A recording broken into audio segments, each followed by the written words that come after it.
में आप सभी का स्वागत है। मैं हूं सुमित, योर मनी, जहां पर हम बातचीत करते हैं आपके पर्सनल फाइनेंस से जुड़े सवालों पर, पर्सनल फाइनेंस से जुड़े टॉपिक पर और पर्सनल फाइनेंस से जुड़ी हर उस छोटी बड़ी बात पर जिसके जरिए आप अपने निवेश को और बेहतर कर सकते हैं और अपनी प्लानिंग को और सुचारू रूप से बिल्डअप कर सकते हैं। अलग अलग जानकार हमारे साथ मौजूद रहते हैं, उनसे हम आपके सवालों के जवाब लेते हैं, उनसे हम उस टॉपिक के ऊपर उनका व्यू लेते हैं। लेकिन अगर आपका भी कोई सवाल है तो आप भी इस कार्यक्रम का हिस्सा बन सकते हैं। अलग अलग माध्यम आपकी स्क्रीन पर आएंगे जिसमें आप ईमेल के जरिए, सोशल मीडिया के जरिए, व्हाट्सएप के जरिए इस कार्यक्रम का हिस्सा बनेंगे। आप आस्क आवाज योर मनी हैशटैग यूज़ कर सकते हैं। साथ ही साथ आप ईमेल कर सकते हैं yourmoney@nw18.com पर, और उसके अलावा आप व्हाट्सएप कर सकते हैं 7045220000 पर, और इन माध्यमों से आप अपना सवाल भी पूछ सकते हैं और हमारे टॉपिक के ऊपर अपना कोई फीडबैक है वो भी आप हमें दे सकते हैं। आज हमारे साथ बातचीत करने के लिए मनी मंत्रा के फाउंडर विरल भट्ट सर मौजूद हैं। आज स्टूडियो में ही विरल सर को हमने बुलाया है क्योंकि बहुत सारी प्रॉब्लम थी। अब प्रॉब्लम है तो उनके सॉल्यूशन भी ढूंढने होंगे, तो जब बात आती है सॉल्यूशन की तो विरल सर को हमने खुद ही ऑफिस ही बुला लिया। आज हमने जो टॉपिक आइडेंटिफाई किया है वो है सॉल्यूशन ओरिएंटेड फंड। दरअसल 2-3 साल पहले सेबी ने इस तरह के फंड्स की शुरुआत की थी और उन्होंने ये बात आइडेंटिफाई की थी कि एक कस्टमाइज फंड आपका होना चाहिए आपकी प्रॉब्लम के हिसाब से। तो विरल सर से ही इसके ऊपर पूरी सफाई लेते हैं। पहले तो विरल सर नमस्कार, स्वागत है कार्यक्रम में। मुंबई की बारिश में आप हमारे साथ हमारे ऑफिस में। तो पहली चीज़, ये सॉल्यूशन ओरिएंटेड फंड ये क्या होते हैं, किनके लिए होते हैं, क्या से निवेश इनमें करना चाहिए, कि इनकी ज़रूरत है और क्या इनकी ज़रूरत है भी कि नहीं है, तो आप क्या राय कहोगे, क्या कहते हो आप इनके बारे में? शुक्रिया Sumit ji in person studio में बुलाने के लिए। यानी हमने हमेशा सुना है और हम कहते आ रहे हैं हमारे शो में कि डिफरेंट कैटेगरीज होती है म्यूचुअल फंड में। स्पेशली लार्ज कैप सुना है, मिड कैप सुना है, स्मॉल कैप सुना है, हाइब्रिड के बारे में भी बहुत सुना है, राइट। यहाँ पे मुझे ये कैटेगरी के बारे में आज बताना है दर्शकों को कि एक सॉल्यूशन ओरिएंटेड फंड्स करके भी एक कैटेगरी है, और स्पेसिफिकली वो कैटेगरी के अंदर दो टाइप के फंड्स आपको मिल सकते हैं। एक तो हो गया रिटायरमेंट ओरिएंटेड फंड्स और एक हो गया चिल्ड्रन इन्वेस्टमेंट, चिल्ड्रन के प्लानिंग के पॉइंट ऑफ व्यू से चिल्ड्रन को डेडिकेटेड किए हुए फंड्स, राइट। तो ये दो कैटेगरीज हैं। अभी अगर हम देखें ये कैटेगरी क्यों सेबी ने की, जैसे कहा कि हमेशा जब हम निवेश की बात करते हैं तो हम फाइनेंशियल गोल की बात करते हैं, और फाइनेंशियल गोल अमूमन लोगों के क्या होते हैं, बच्चों की पढ़ाई के बारे में होते हैं, घर खरीदना होता है, राइट, और रिटायरमेंट पॉइंट ऑफ व्यू से रहता है। तो जब हम देखते हैं तो बहुत बार लोग निवेश को सीरियसली नहीं लेते हैं, राइट, और पार्टिसिपेट नहीं करते हैं। इन्वेस्टमेंट्स में पार्टिसिपेट करना, स्टॉक मार्केट में पार्टिसिपेट करना, लंबी अवधि तक निवेश करना, वेल्थ क्रिएशन करना, ये सब चीज़ों से दूर भागते हैं। और अगर ऐसा कोई फंड्स आ जाए जहाँ पे डेडिकेटेडली नाम में ही आपका, यानी जो आपका गोल है वही नाम के अगर फंड्स आ जाता है तो आपको आसानी हो सकती है। और मुझे लगता है कि ये शायद से एक इंश्योरेंस से भी आया हुआ है। हमेशा हम कहते हैं कि इंश्योरेंस और इन्वेस्टमेंट को अलग अलग रखना चाहिए। इंश्योरेंस में भी ऐसे रिटायरमेंट प्लान्स हैं, चाइल्ड यूलिप्स हैं, right, unit link insurance plans हैं। बट इंश्योरेंस की बात करते हैं तो टर्म इंश्योरेंस की बात करते हैं, और निवेश की बात करते हैं, इन्वेस्टमेंट्स की बात करते हैं, तब म्यूचुअल फंड की बात करते हैं। और इसीलिए म्यूचुअल फंड में अभी ऐसे दो सॉल्यूशन ओरिएंटेड फंड्स अवेलेबल है। हालांकि ज़्यादा एसेट्स अभी फिलहाल नहीं है, और सुमित जी ने कहा 2 साल, बट उनकी अवधि वैसे देखने जाए तो कम से कम 5-7 साल से हो चुकी है। और रिटायरमेंट ओरिएंटेड फंड्स पहले आए, और अभी कुछ सालों पहले, 2-3 साल पहले चिल्ड्रन के नाम के जो फंड्स हैं, चिल्ड्रन के प्लानिंग के पॉइंट ऑफ व्यू से, एजुकेशन के पॉइंट ऑफ व्यू से, शादी के पॉइंट ऑफ व्यू से आप डेडिकेटेडली फंड्स निवेश कर सकते हैं।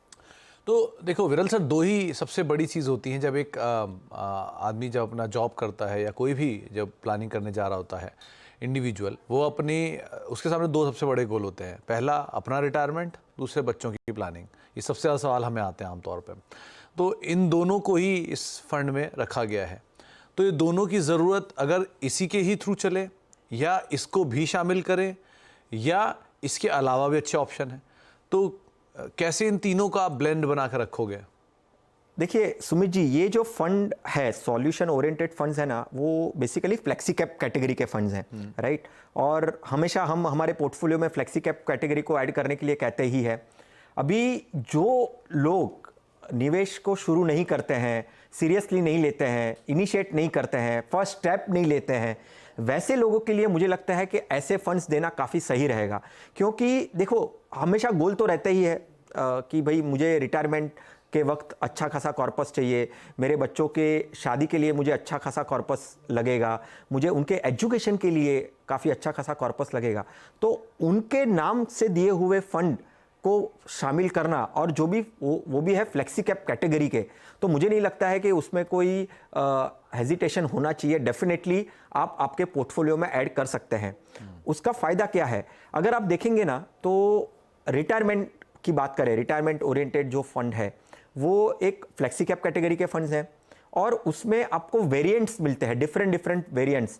जैसे मैं एक नाम देता हूं, आदित्य बिरला का एक रिटायरमेंट फंड्स है, वो एज के पॉइंट ऑफ व्यू से है कि आप अगर आपके 30s में हो तो आपकी एक उसके अंदर एक कैटेगरी है, आप अगर 40s में हो तो उसकी एक कैटेगरीज है, आप 50s में हो तो उसकी एक कैटेगरी है, आप 50 प्लस हो तो उसकी एक कैटेगरी है। अभी ये कैटेगरी क्या डिफाइन करती है, ये आपका एसेट एलोकेशन डिफाइन करती है।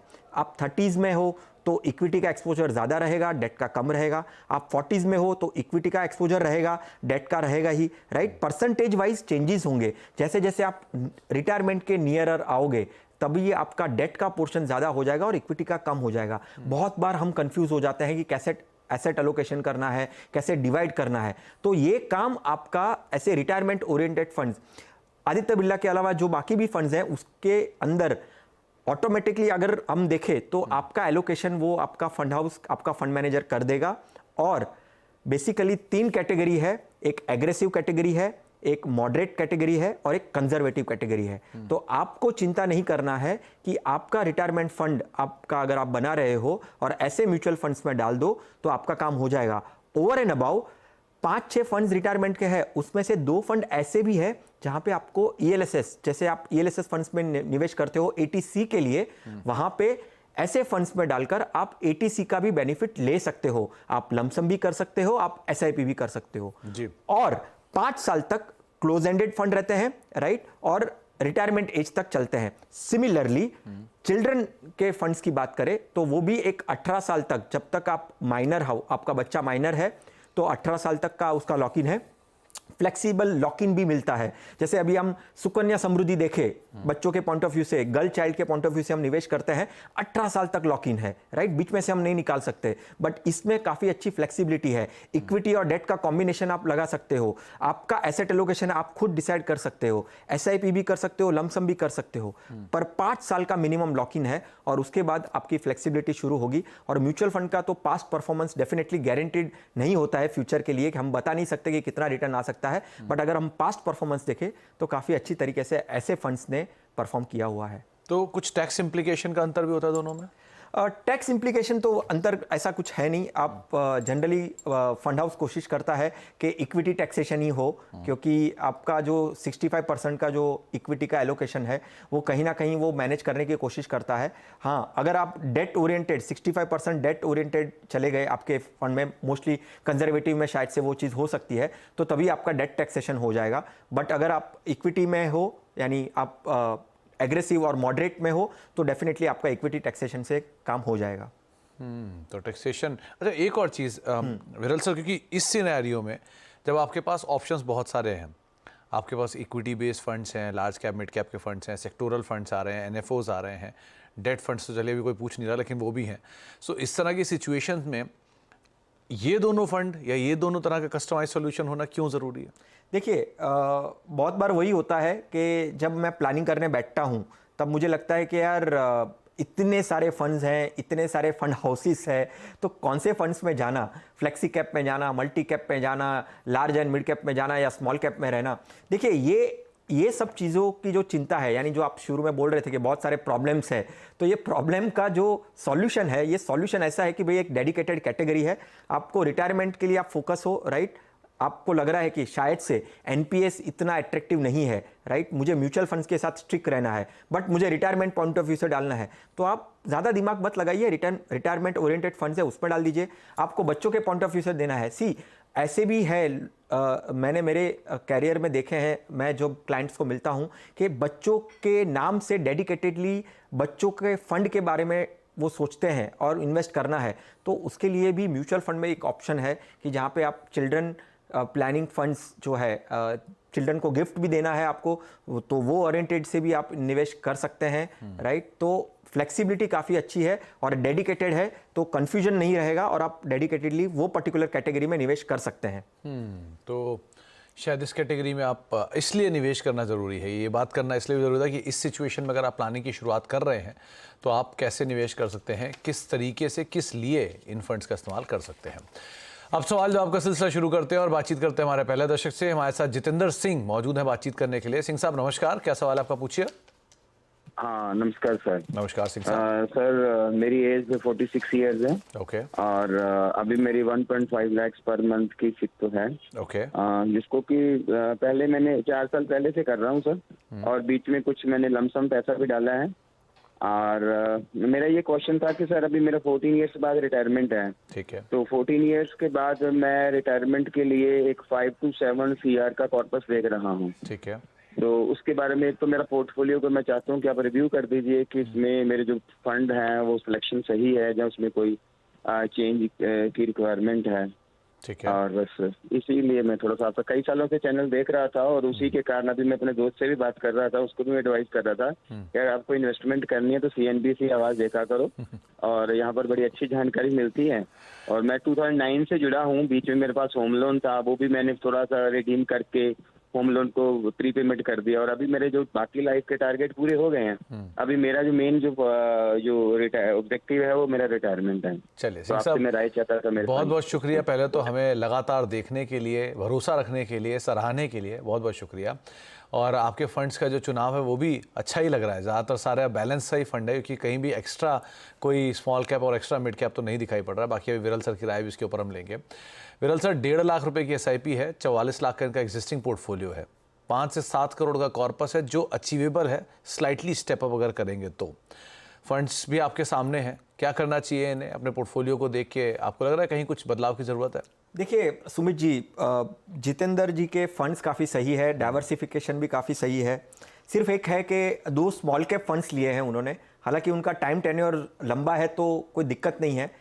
जनरली ऐसा देखा गया है कि स्मॉल कैप में ओवरलैपिंग ही होती है स्टॉक सिलेक्शंस में, राइट, इतना बड़ा बदलाव नहीं होता है। तो ठीक है, 2 स्मॉल कैप है, एक स्मॉल कैप निकाल कर शायद से आप एक मल्टी कैप को ऐड कर सकते हैं, थोड़ा सा और डाइवर्सिफिकेशन पॉइंट ऑफ व्यू।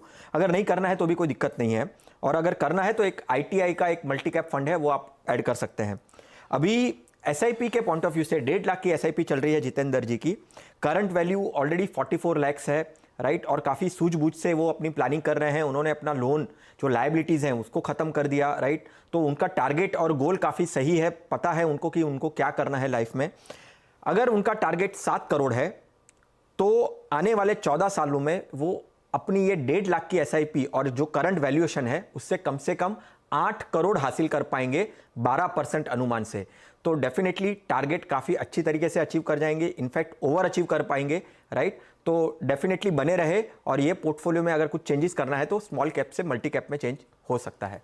तो आप फिलहाल बने रहिए सिंह साहब, और थोड़ा सा बदलाव स्मॉल कैप से मल्टी कैप में जा सकते हैं, जो कि अगर आप नहीं भी करेंगे तो बहुत फ़र्क नहीं पड़ेगा उससे। और एक अच्छी चीज़ आपने और बोली कि आप अपने दोस्त को सलाह दे रहे हैं CNBC आवाज़ देखने की। आप दोस्त को सलाह दीजिए, सबको सलाह दीजिए, और ये सलाह दीजिए कि आप ज़्यादा से ज़्यादा लंबी अवधि के लिए निवेश करें। आप बाज़ार का या किसी भी इन्वेस्टमेंट के एसेट क्लास का फ़ायदा तभी पूरी तरह से उठा पाएंगे जब आपका निवेश लंबी अवधि के लिए हो। छोटी अवधि में स्ट्रेस भी ज़्यादा रहेगा और गेन भी शायद उतना ना है, तो उसलिए भी आप ध्यान रखिएगा, और बढ़िया ट्रैक पर है उसी को आप मेंटेन रखिएगा। एक ब्रेक का वक्त हो गया, ब्रेक के बाद लौटते हैं। विरल सर बने रहेंगे, कुछ और सवाल भी हैं उन पर बातचीत करते हैं छोटे से ब्रेक की उस तरफ।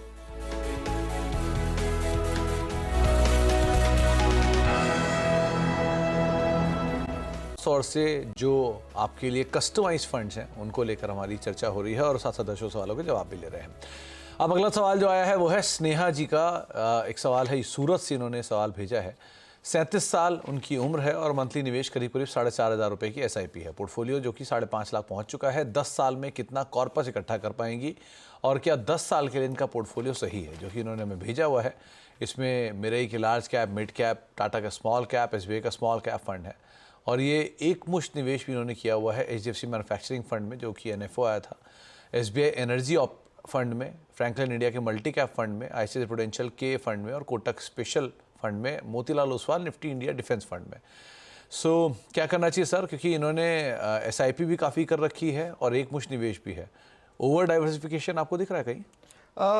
हाँ, यानी SIP और लमसम दोनों फंड्स को अगर साथ में रखे तो थोड़ा सा डाइवर्सिफिकेशन बिगड़ा हुआ दिख रहा है।